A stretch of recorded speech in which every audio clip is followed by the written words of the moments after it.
in my today's class. This is our class 11th political science class. Today I am starting a new topic, that is equality. Now children, let's and tell me, whenever you read a word equality or you heard a word equality, what does come in your mind, or what images come in your mind? What I feel, you might be certainly thinking that equality means everyone should have equal rights, or we may say that according to the constitution of the country also everyone is having the equal rights. This some another question may come in your mind, that if everyone is having equal rights, then why some people are having more facilities and why they are using their rights more than some other people in the same society. So children, all these things we will study today, and in this topic we will study the following things. I am going to tell you. The first thing is that what is equality. Next, the first thing what we will study, what is equality. Then, should everyone should be having or should be have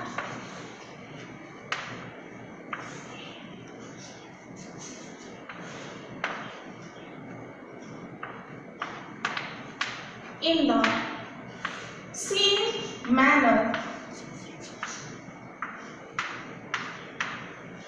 in every condition.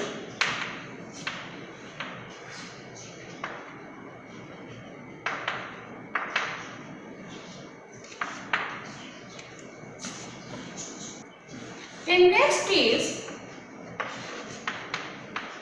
how to minimize inequality.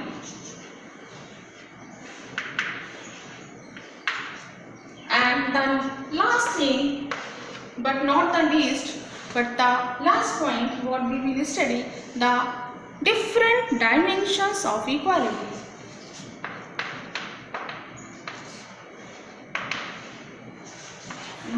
There are three dimensions of equality. One is political,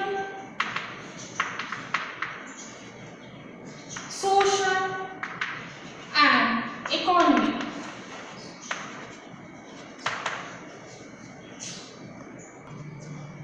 Now children, let's know, why does equality matter?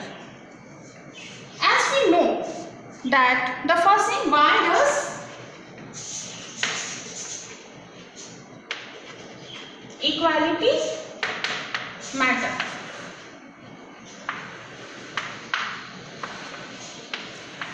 Means, what are the reasons? Why are we paying and why are we so much concerned with equality? We will study this topic today. The first thing is that in every religion it has been described that each and every human being is the creation of the God. So each and every human being should get the equal opportunities for job, for living on this earth, and the equal opportunity to enjoy the resources found on the earth and all these things. In every religion. Then second is, this is the ideal of the political equality, that everyone should be getting equal right irrespective of caste, color and race.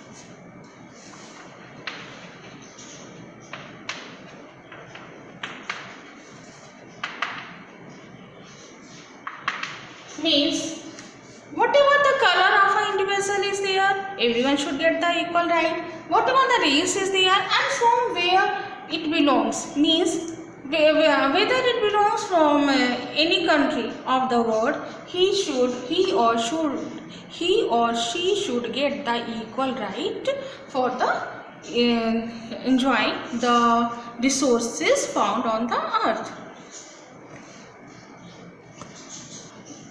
Next point is according to the humanity, that is according to the ideals of the common humanity, everyone is having right to get the equal respect.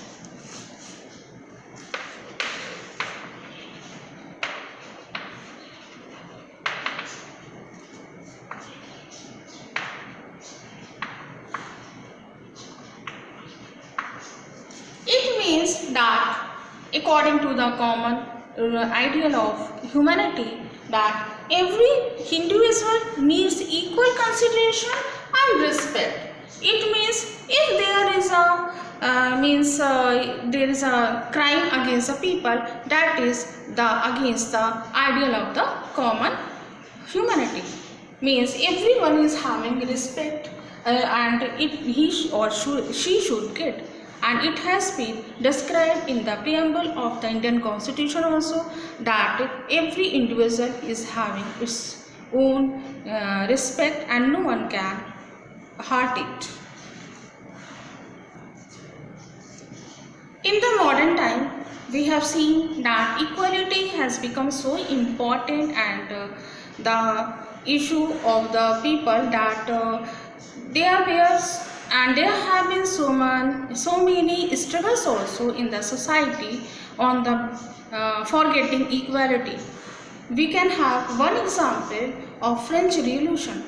French Revolution was against the monarchical system and against the aristocratic system, and it was successful for abolishing monarchy, certainly, but at the same time there were many concepts which were given by the French Revolution, and the most important concepts were, which I want to tell you, that was liberty, equality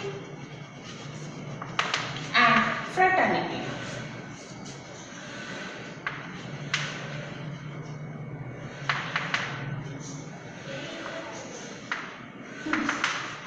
This was a very important these were the very important concepts which were given by the French Revolution.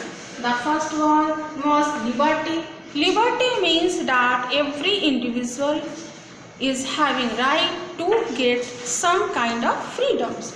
Then next was equality, that there should be equality in the society on the basis of and there should not be any type of discrimination on the basis of caste, race or gender. Then next is fraternity. Fraternity in Hindi we call it bhaichara, means we should live by cooperating each other, because unless we are cooperating then and we are doing cooperation with each other and we are living in peace, there is no chance for the growth of economy and social growth or any other kind of growth for the country. So all these three concepts which have been given by the French Revolution, they are very important, and many countries have adopted these concepts in their own constitution also, and in our country also these ideas have been adopted. We have talked a lot about the equality, kinds of equality and the need of equality. We have talked many things in this about equality. Now let's talk about inequality.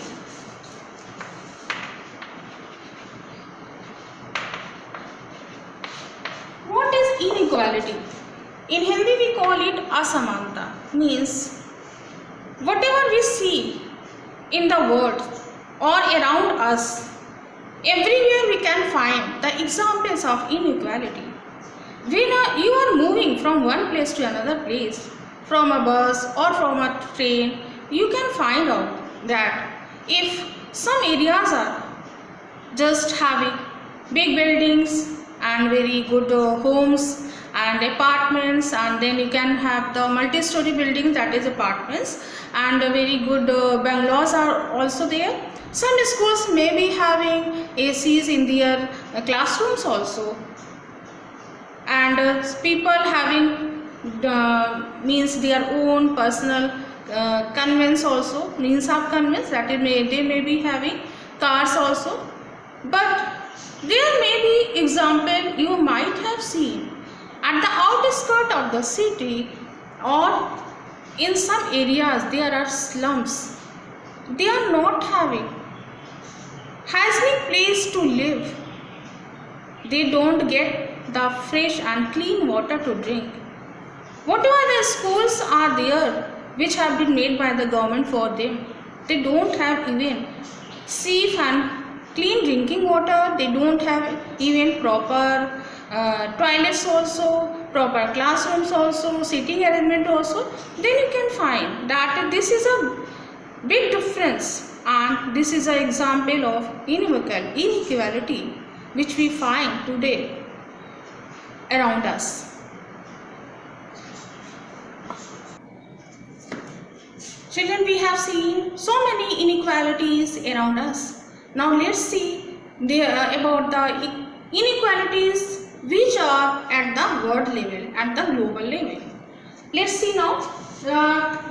We have seen that if 40 crore people are there, and if 40 crore people, this is only an example, that if 40 crore people are there, then whatever they are getting, the world income, that is less than the global income which 50 individuals are getting.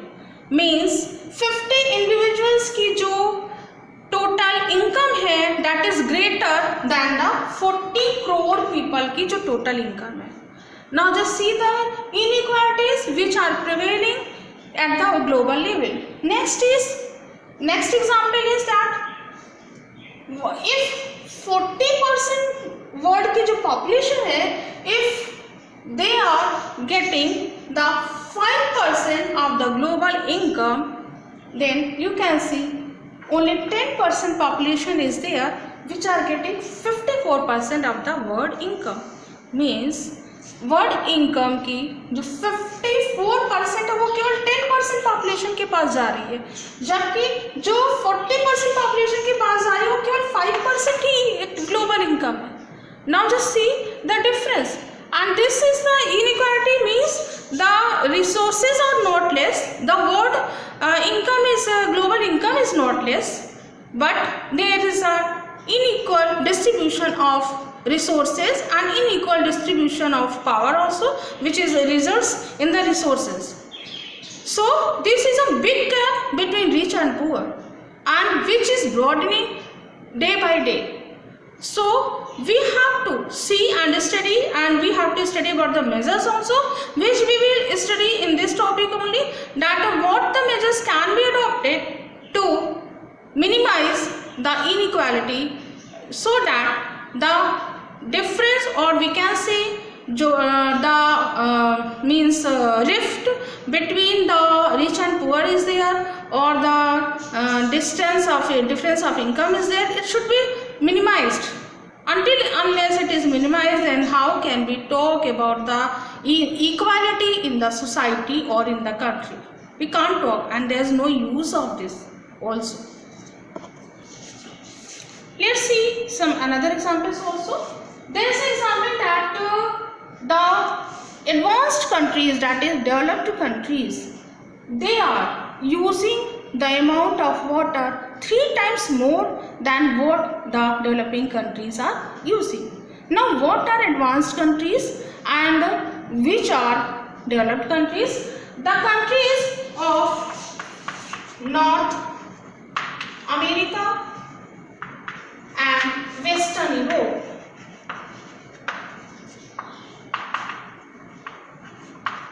The countries of North America and Western Europe, they are using 3 times water more than the countries of the developing countries, that the countries which are developing countries, and the countries that is of North America and Western Europe, they are having the 25% of the population only of the world population.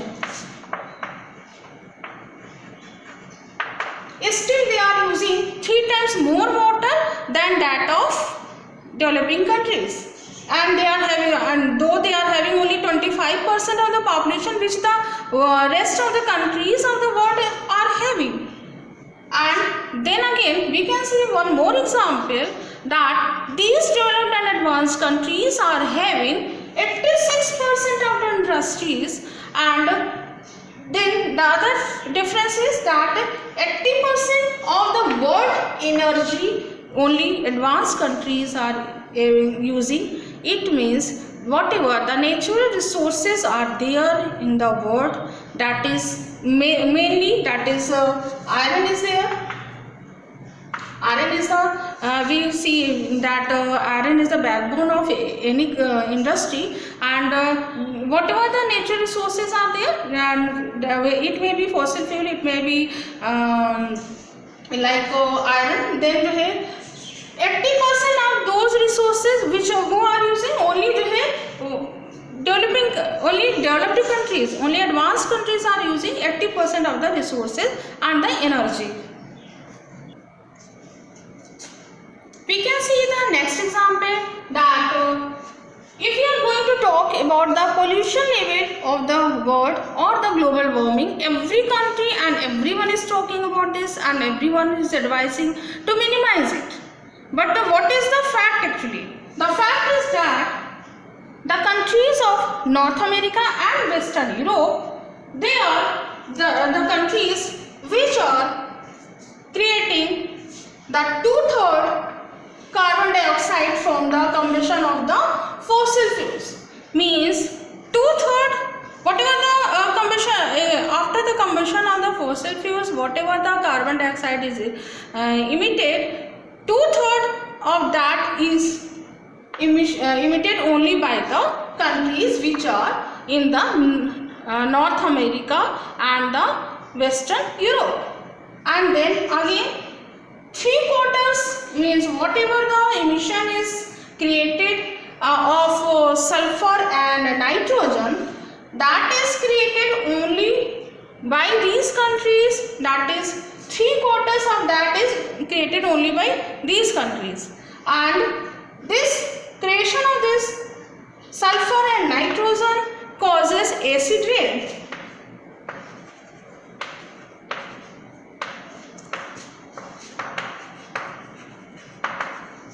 As we know that acid rain is very harmful for the human being, for the agriculture, for the environment, but we can see that 3/4 are produced only by these developed countries. So these were the inequalities at the global level, and these are the reasons why there is a need to understand and need to know and need to minimize the inequality and to bring the equality. In the day-to-day life also, we find that there is a big inequality, a large inequality on the basis or due to which there is differences of opportunities, that is for getting job, or inequalities in the payment for the females also, males also, and we can see different other kinds of inequality. Though we know that every individual is having his own skill and capability and ability, and whatever an individual is having, that individual is giving its contribution to the society also and to the country also. But is it possible that in each and every situation or condition, every individual should be treated equally? Is it possible or not? We will study this in detail, and the most important thing is that the topic was that why does equality matter. I have given a lot of examples from the day-to-day life also, and from the international or we can say at the facts which have been prevailing at the international level. And after studying all these facts, we can say that we have to find out some measures so that we can bring some equality in the field of politics or political equality or economic equality or social equality. It is necessary so that each and every individual could live a dignified life, and each and every individual could find a good situation and condition for living in the society.